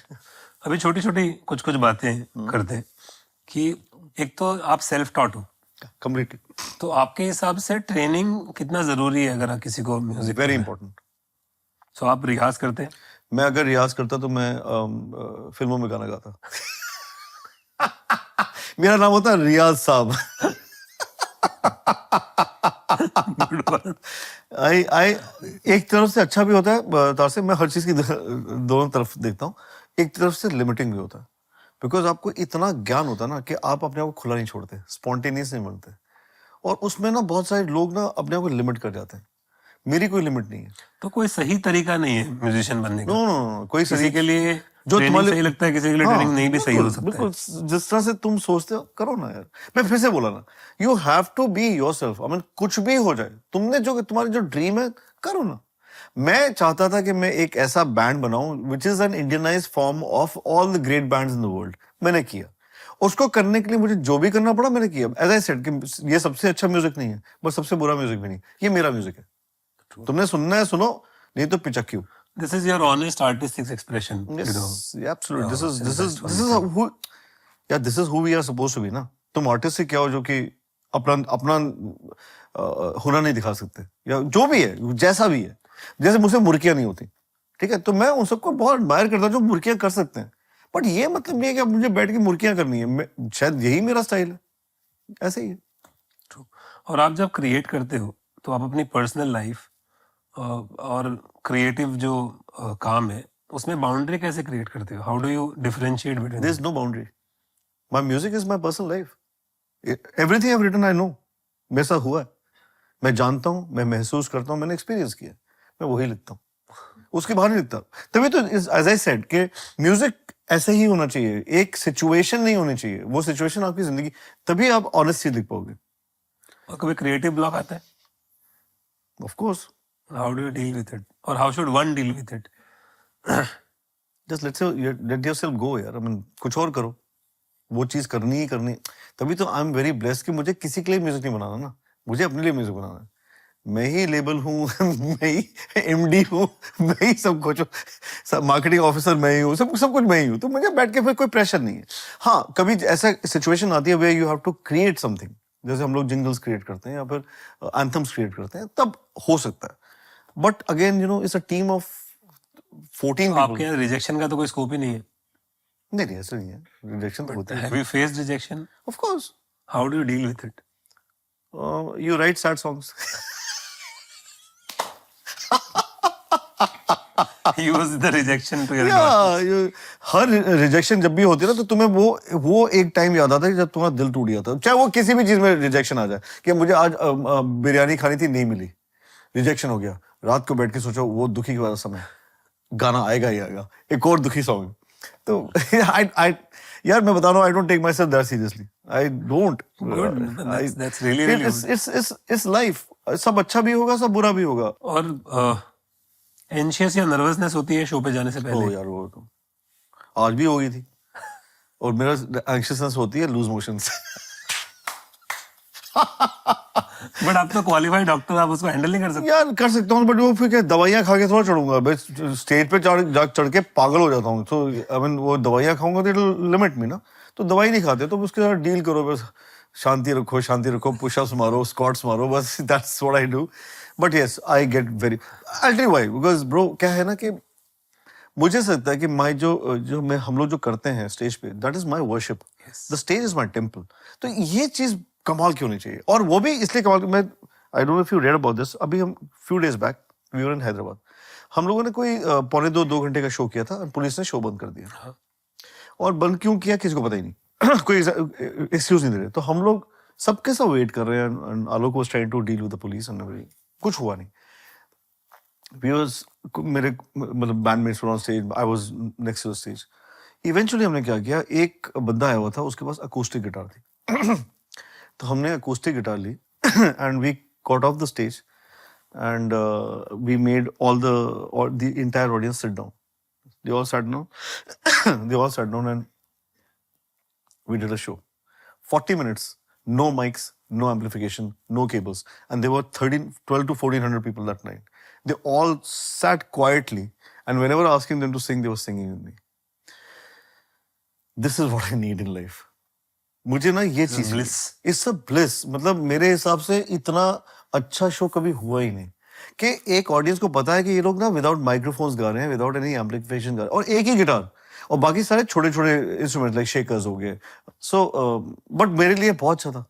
तो यार गिटार लेकर बस गाना गाया विदाउट एनी माइक्रोफोन, और जनता ने उस आवाज को एम्पलीफाई किया। अब ये तो मतलब is blessing of another kind. तो मैं the anxiousness is that only, that I have to give these people the best time of their lives. मुझे और कुछ नहीं। तो यूफोरिया के शो हम लोग वो राइडर भेजते हैं ना, 90 मिनट में उतर जाओ, 120 मिनट में उतर जाओ, कुछ लोग तो 60 मिनट्स में भी उतर जाते हैं। हमारा ऐसा कोई राइडर नहीं है। हम तब तक बजाएंगे जब तक we will rock till you drop, it is like that. उसका कारण ये है यार, यू आर एन एंटरटेनर, और तुम क्या करते हो? यस। एंटरटेन। और आप तो कभी बॉम्बे शिफ्ट हुए ही नहीं। जनरली जो भी यहाँ आता है मैं सबसे पूछता हूँ कि बहुत बच्चे हैं, सबको सपना होता है बॉम्बे जाना है, बॉम्बे जाना है। बॉम्बे जाना जरूरी कितना है? तो आप उसको प्रॉपरली बता सकोगे कि बॉम्बे आना जरूरी है या नहीं है? देखो, अगर प्रोफेशनल बनाना है और पैसा कमाना है तो डेफिनेटली जरूरी है, बहुत जरूरी है। आज के दिन में भी जरूरी है? डिपेंड करता है। If you want to be in the acting business जरूरी है। अगर आपने म्यूजिक बिजनेस में, गाने के बिजनेस में, और म्यूजिक बिजनेस में होना है और फिल्मों के लिए कंपोज करना है, फिर भी जरूरी है। अगर आपने सिर्फ म्यूजिक करना है और जैसे मर्जी करना है, अपनी तरीके से करना है, तो फिर आप कहीं भी रह सकते हो। सबसे बड़ा एग्जाम्पल तो मैं ही हूँ कि भाई मैंने मेरे से भी बड़ा एग्जाम्पल रहमान है, वो तो चेन्नई में रहता है। तो मुझे लगता है कि आप इतनी लिमिटेशंस नहीं है, but again you have to be very clear in your head कि आपका जो फाइनल गोल क्या है। तो अगर आपसे पूछे कि आपके लिए सक्सेस का क्या मतलब है? मैं सक्सेसफुल हूँ यार। But how should one define whether it's 25 years later, if the biggest manager in the country is calling me for a podcast, मैं successful हूँ। It's a fact. not No, the no, biggest manager. no, you are. मेरी relevance है। अगर आप relevant है, आप successful हैं। अगर आप irrelevant है, personally शायद तब भी आप successful हैं, but हाँ, according to the industry, according to the place, according to the world, you're not। और मैंने जिंदगी में, और इससे भी बड़ी जो मापदंड है to be successful is this, कि मैंने जो भी किया मैंने अपनी तरीके से किया, without any compromises. True. You've lived life on your own terms. Absolutely, completely on my own terms. And if I have to ask you कि कोई भी आर्टिस्ट अभी नया बन रहा है और उसको मैनेजर ढूंढना है, तो उसको मैनेजर में क्या देखना चाहिए बिफोर? Call of तारसेम। यार देख तारसेम, बड़ी सिंपल बात है। You made the biggest artist of this country, it's a fact. I mean, obviously Arijit is very very talented, there's no denying it, but किसी ने उसके ऊपर फेथ रखा, बिलीफ रखा, उसको मैनेजर बोलते हैं। किसी की सक्सेस के बाद उसको आगे बढ़ाना थोड़ा मैनेजमेंट होता है, किसी को सक्सेसफुल बनाना मैनेजमेंट होता है। That is the main thing. True. He is your presentation to the world. तो उसको तुम्हारे जैसा ही होना है, यू नो, होना ही है। और ये अच्छी किस्मत है कि बुरी किस्मत है कि आलोक बिल्कुल मेरे जैसा है। He is even more honest than me. Like if I से ना, लाइक अब जैसे सपोजिंग 5,000 लोग आए हैं, तो मैं कहूंगा अरे 10,000 लोग आए थे। आलोक कहेगा दादा 2,000 आए थे। तो मैं तो ज्यादा हरिश्चंद्र बन के घूम रहा है यार। दुनिया अपनी क्या क्या इन्फ्लेट करके बोलती है, हम लोग कब डिफ्लेट करके बोलते हैं। तो वो तो मुझसे भी ज्यादा। तो दादा आखिरी सेक्शन के लिए हम लोग आलोक को भी बुलाते हैं, बुलाओ है ना? गाइज, हमारे बीच आलोक परांदे भी हैं, जो कि तकरीबन 15 साल से बैंड के साथ हैं और बैंड के मेंबर ही। तो आलोक प्लीज, आलोक मेरे को बहुत मजा आ रहा है। जैसे इंडिया से बाहर जब कोई इंडियन जाता है तो उसको कोई भी अगर इंडियन दिखे ना, तो अचानक ऐसा लगता है ना कि यार अपना बंदा है अपना। तो मुझे इस काउच पे जब भी कोई मैनेजर दिखता है, मैंने अपनी बिरादरी एक ही है। आलोक 15 साल आपने काम किया बैंड के साथ, अच्छी चीजें तो आप बताओगे, तो आपका जॉब है। What are the worst experiences you had? Worst experiences. Generally with the organizers in a certain part of the country, आज भी जाते हैं तो हम 2 रात पहले थोड़ा। और एक फोर्स है इंडिया में पुलिस की, उनको तो आलोक से बहुत डर लगता है। या किसकी फोर्स है? पुलिस। हाँ, मुझे उठा के भी इसको उठा के ले गए हैं। क्यों? लॉकअप कर दिया है। वो चलते रहते हैं, मेरा उनसे अलग रिश्ता है, पर्सनल लेवल पे अलग, और शो के वहां पे तो चलता है 15 मिनट चालू हो जाना सर, 15 मिनट सर प्लीज। 10 बजे का जो टाइम लिमिट है। हाँ, पर वो 9:30 पहुंच जाते हैं ना, तो फिर उनको 15 मिनट बोल के आधा घंटा बजाना पड़ता है। That is second bad experience. आधा घंटे शो बजाना पड़ता है। ब्रो जैसे जो अजीब बातें बोल रहे हो यार, मैंने नहीं बोला ये। Welcome to the mixed podcast. And second is payments bro, you know it better than anybody. हाँ दादा, बस चेक करो तो अकाउंट काफी 15 improve मिनट में, एनी डे। अभी still there are some shady guys जिनको आप out of seniority you can't say no to उनको हम आल्सो। लोग जॉनीज बुलाते हैं। या So their official names are Johnnies. Bad मैं बोलता हूँ इसके bad incidents would primarily mean the beginning of his career with Euphoria. That was a bad experience because जो जिन लोगों ने इसको हायर किया था वो अजीब लोग थे यार. सो मैं यही कहूंगा कि एक जो कि मैं पहले भी बोला कि एक मिसहैप में ना हमेशा एक सिल्वर लाइनिंग होती है. इसके साथ वैसा ही हुआ. He would have never been Euphoria's manager. I'm telling you that. He was very happy with PR and social media, this, that. But the way that whichever company he was hired with, उन्होंने जिस तरह से इसको treat किया था वो गलत था. बहुत गलत था. I remember we were in America, we were in Houston, and रात को I messaged him कि okay, I think ये सीन है. He said हाँ कोई जरूरत नहीं घर जाने की, यहाँ आ जा. I was supposed to fly back.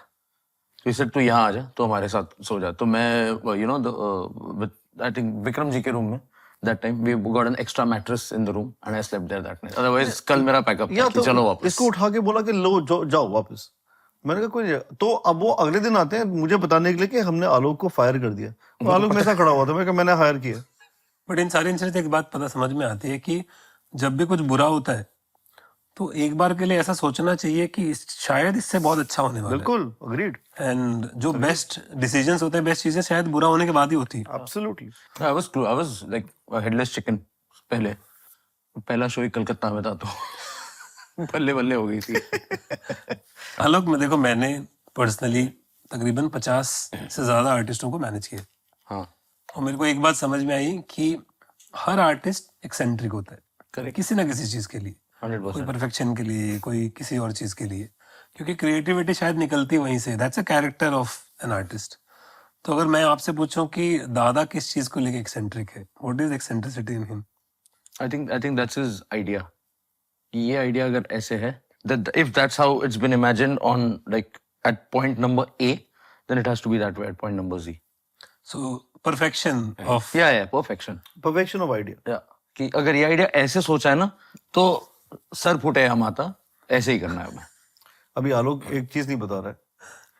I am the only artist in this country जो कि हर लाइन में अपने को डाउट करता है. और एक तो ये और दूसरा मतलब there must be at least 70% of the show जहाँ पे मैं शो के पहले रोया हूँ इसके सामने बैठ के. IIT कानपुर. हाँ.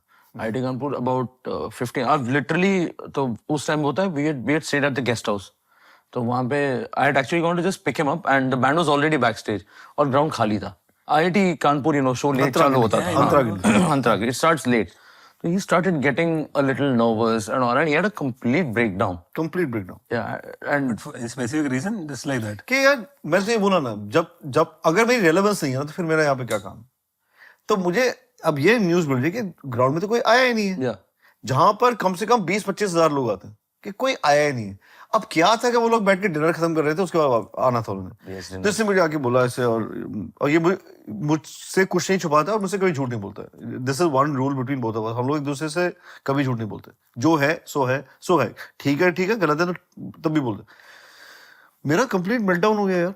मैं इतना रोया कुछ नहीं बात नहीं. और ये मुझे चुप करा रहे थे. दादा ऐसा नहीं है अभी लोग आएंगे. थोड़ा तो रुक जाओ थोड़ा. 15 minutes later we get a call. The whole ground is full. So it was like that. And then lots of times जैसे गाना है, गाना अच्छा है कि नहीं है, sounding board, 2 AM messages. 2 AM messages, 3 AM messages. अब तो उसकी शादी वादी होगी, बच्चा हो गया तो थोड़ा सा ये इसलिए 2 बजे फ्री रहता हूँ. थोड़ा सा रिस्पॉन्सिबल हो गया. नहीं तो हमारा ऐसे भी हुआ कि सुबह के 5, 5:30, 6 बजे तक मैसेज चल रहा है. But he goes to sleep at that time. Now I started waking up at 8. Yeah, अब मैं जल्दी उठता हूँ. अब वो बाल बच्चेदार हो गया. अब उठना पड़ता है. ओके, तो आपसे पूछते हैं कि दादा को सबसे ज्यादा चीज क्या पसंद है और सबसे ज्यादा किस चीज से नफरत है? Oh boy. नफरत के बारे में मत पूछो. नफरत ब्रो झोल. जो वो 420 वाला वाइब है ना कि वो सामने वाला दिख रहा अरे मैंने तो ऐसा किया बट यू नो कि क्या गड़बड़ हुई है. You know specially with monies and anything. 420 से प्रॉब्लम है. What he loves is food, bro. Though he has to really hold back. But because we've just come back from, again, Kolkata, 3 days. I know what we've demolished there. Demolished. Yeah, demolished is the word. तो कौन सा खाना पसंद है? अब 2 मील लेते हो वैसे भी, इंटरमिटेंट करते हो? तो 2 मील लेता हूँ दिन में। और माँ because she is from the north, Dogra है, तो नॉर्थ का खाना तो पसंद है ही, and she knows how to cook Bengal का भी खाना। तो मुझे तो दोनों पापा इलिश एंड एवरीथिंग। अरे सब कुछ। और मुझे असमीज खाना बहुत पसंद है, बहुत ज्यादा पसंद है। बट मैं वैसा खाने वाला नहीं हूँ कि मतलब जो पागल हो जाए। मतलब टेस्टिंग वाला सीन है, ये नहीं कि बस खाते रहो वैसा। I like. What is the most painful experience of managing an artist? Shit, painful question. See, अभी ये रीजन भी बताता हूँ। क्या होता है ना कि दुनिया को ना मैनेजर का जॉब बहुत आसान लगता है। Yes. उनको ऐसा लगता है कि यार फोन उठाते हैं, साथ में आते हैं, पैसा मिलता है, क्या काम है। Yeah. मतलब ब्रो मैंने अभी कुछ दिन पहले ना we had gone out for dinner with him and Nivedita his wife. मैंने निवेदिता को इसके सामने बोला कि इसका जो जॉब है ना सबसे थैंकलेस जॉब है। तभी मैं सबसे ज्यादा थैंक यू उसको बोलता हूँ। मैनेजर का जॉब बड़ा थैंकलेस होता है, पता है। कुछ भी गलती हो जाए ना तो लोग मैनेजर को पकड़ लेते हैं, True. Which is not the fact, it's not the right thing to do. Unless भाई कोई भाई सचमुच 420 मैनेजर है तो वो दूसरी बात है। बट मुझे ऐसा लगता है कि जो मैनेजर का जॉब है सबसे मुश्किल होता है, and it is the most thankless. तो मैंने स्पेसिफिकली इसकी बीवी के सामने बोला कि ये ना कंचे खेलने नहीं जा रहा, मतलब वो बहुत काम करता है। कभी कभी खेल लेता हूँ। I think the biggest job is taking the responsibility of someone so special. Yeah. Yeah. You know, everything. I think you know, I get, so this is our ritual. I want the world to know. I get up in the morning and the first message I send is क्या scene bro. Yeah. तो जिसे गलती से क्या scene bro नहीं गया तो ये इसकी फट जाती है कि दादा मुझसे नाराज है। 3 के बाद ये 3 के बाद आज आया नहीं, आज क्या हो गया है। तो क्या सीन ब्रो भेजता हूँ, and मतलब वो दिन होते हैं जब इसको मुझे कोई देने के लिए न्यूज नहीं है। So that's an anxiety filled day for him. कि मैं आज कोई I could not give him any positive news and work related news. And the day जब इसके पास होता है ना कि भाई शो की इंक्वायरी आई है और ये वो इसके लिए अच्छा दिन होता है। वो तो फिर पूरा दिन थ्रू गई है। बल्ले बल्ले। सबसे मजेदार एक्सपीरियंस याद है इस पूरी 15 साल की जर्नी का? सबसे मजेदार was I think the time we spent on the sets of Z Saregama, Z Bangla, Baba Palash. Baba परांज। Bro एक तो उस टाइम सच में मतलब मेरे पास कुछ नहीं होता था करने को, और मच मैं गया शूट पे। I went with Monali, Zubinda, and then we met again when you came with Arijit. yes. Finale. Shoot पे बहुत दूर होता है कुछ। मैं पारपेल स्टूडियो। पारपेल में जाते थे। करेक्ट। So तो हम वहां पे मैं सबको बोलता हूँ पर्पल पर्पल पर्पल, किसी को समझ नहीं आ रहा है। পার পার তো কোথায় যাবে দাদা, কোথায় যাচ্ছো? আমি বললাম ওইটা যা স্টুডিও একটা পার্পল। আর পার্পেল বলো না। मैं कहता हूँ जाके हाँ पार्पल ठीक है। तो यहाँ पर्पल बोल के कोई नहीं समझा पार। एंड ऐसे कर करके ना I got the accent and I learn the language. he speaks better Bangla than I do. I love learned the language now. वो मेरे लिए सबसे मजेदार टाइम था। हम लोग ये करते थे एंड देन एवरी नाइट शाम से प्लान हो जाता है कि what are we gonna have for dinner. Shubhaji used to be there, Shantanu used to be there. तो वो bro that was I think some of the best times we had. I am not talking about like कि ये gig सबसे अच्छा था नहीं, but I think the time I spent with them the best was that 6 months। लोग 15 साल में management कैसे चेंज हुआ है मतलब आपके लिए?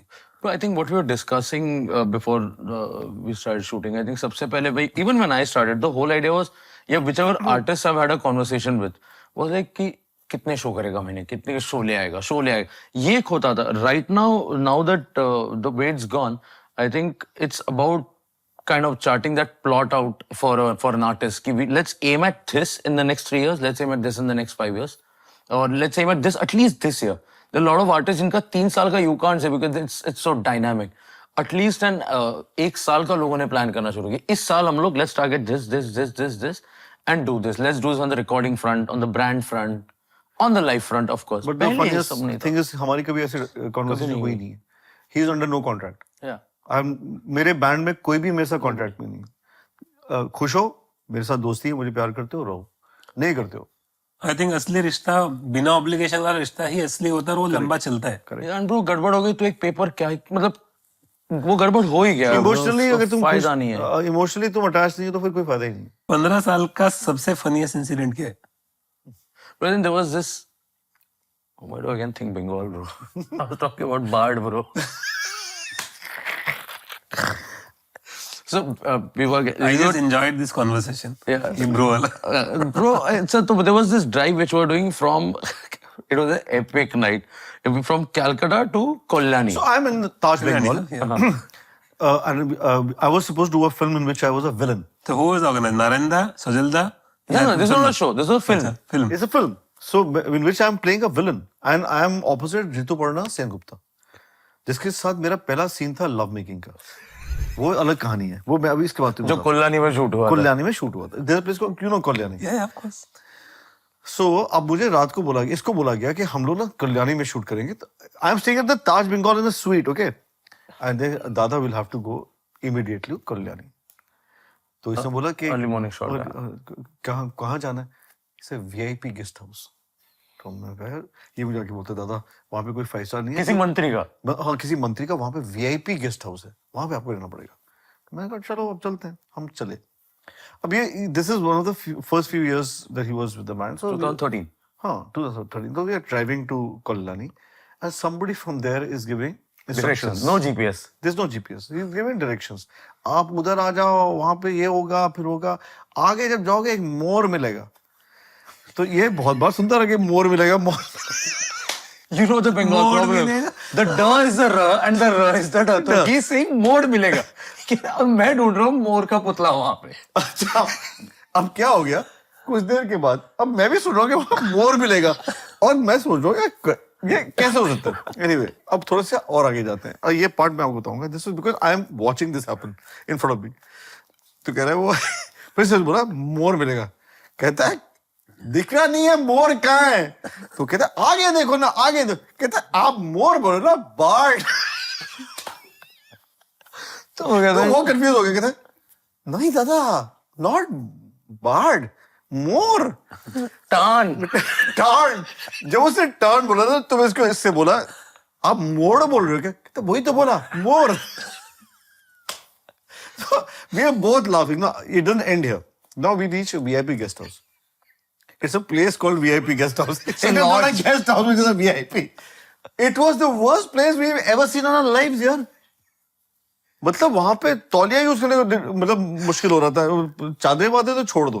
हाथ से पहले नल धोना पड़ता था ऐसा. अच्छा जो this and I don't sleep through the night. ये भी नहीं सोता, मैं भी नहीं सोता. अब अगले दिन हम लोग पहुंच गए सेट पे, जहां पे मुझे पहले बोल दिया first scene is love making with Rituparna.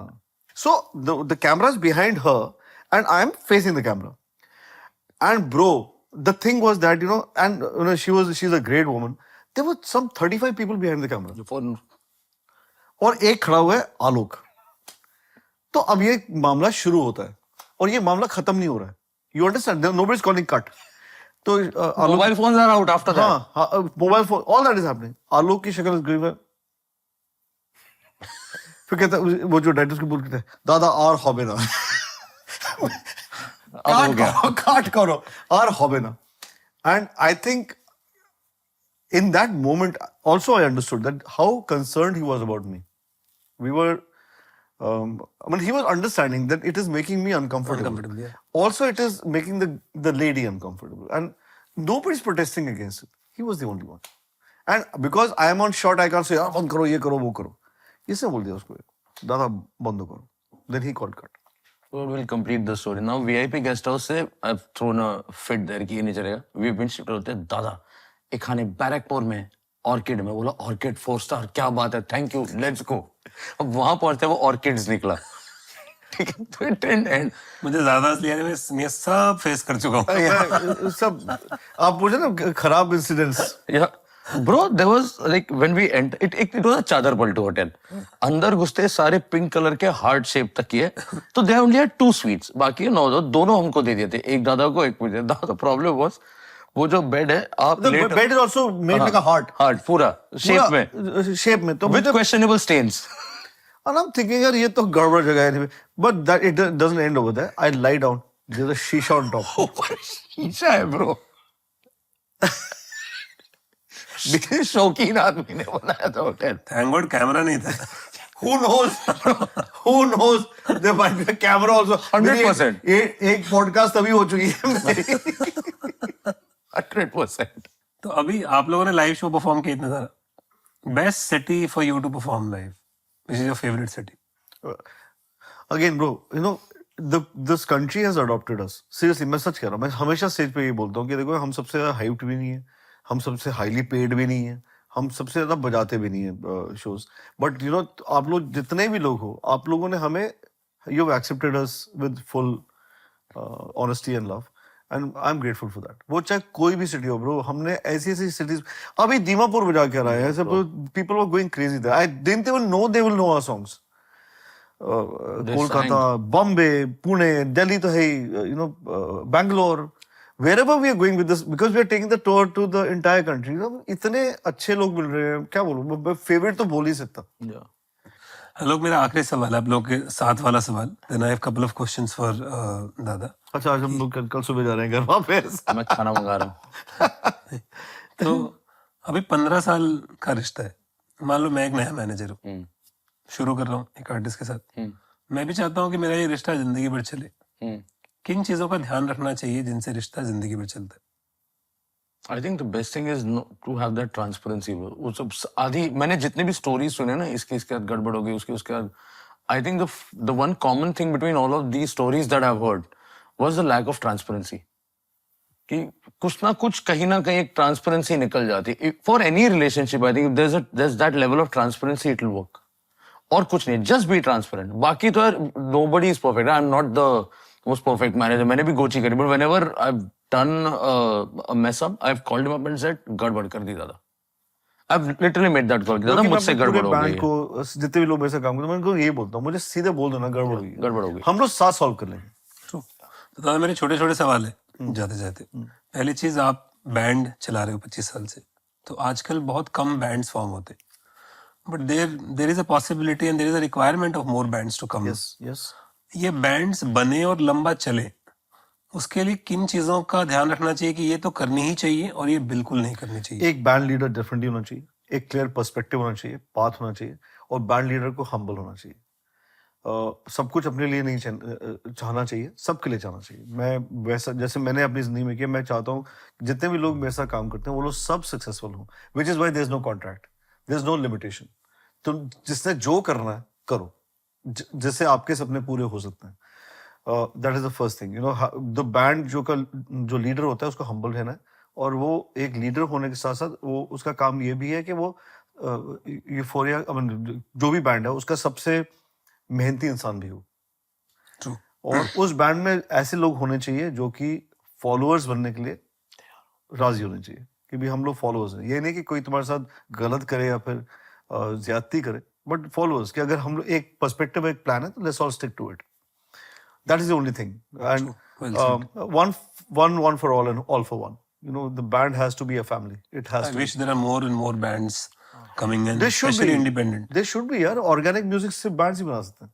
True, true. Or any suggestions which you have for the aspiring musicians or anybody who's coming to the music industry? But please don't come and become a slave to anybody. आओ, अपना काम करो, और अपना अब तो इतने सारे प्लेटफॉर्म्स है ना, दिखाओ ना अपना क्या क्या टैलेंट है, क्या तुम कहना चाहते हो. And don't try to be like somebody. Don't stop singing like Arijit. यार हो गया. Be what's your voice? Be yourself, your voice. पहले everybody was trying to sing like Atif, then everybody's trying to sing like Arijit. I'm just saying ना, हर इंसान में कुछ ना कुछ तो नया होता है यार. दिखाओ ना यार. वो आ गया ना, उसने कर लिया काम. अब अपना दिखाओ ना कि तुम क्या कर सकते हो.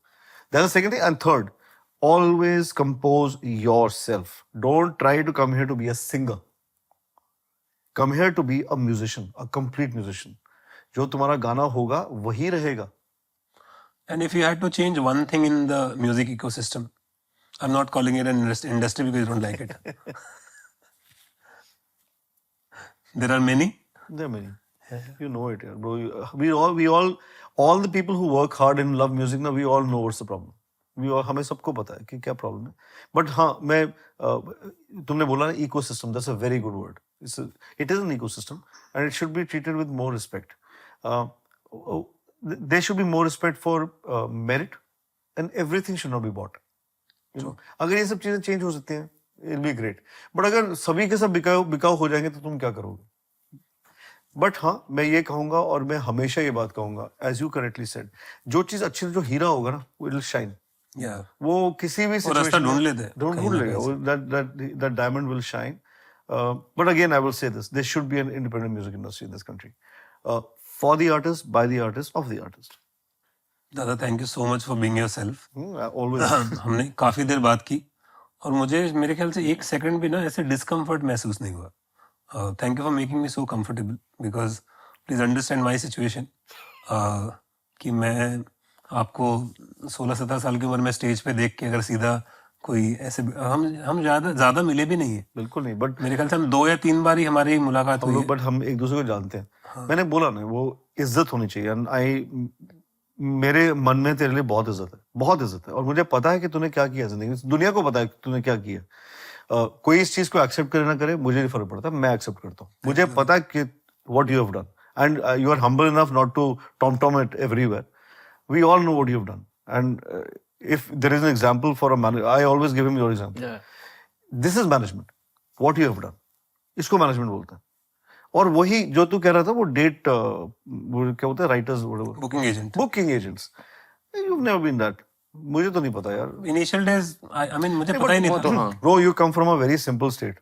वहां के लोग सचमुच बहुत सिंपल होते हैं. और बॉम्बे जैसी जगह के you have to find your way ना.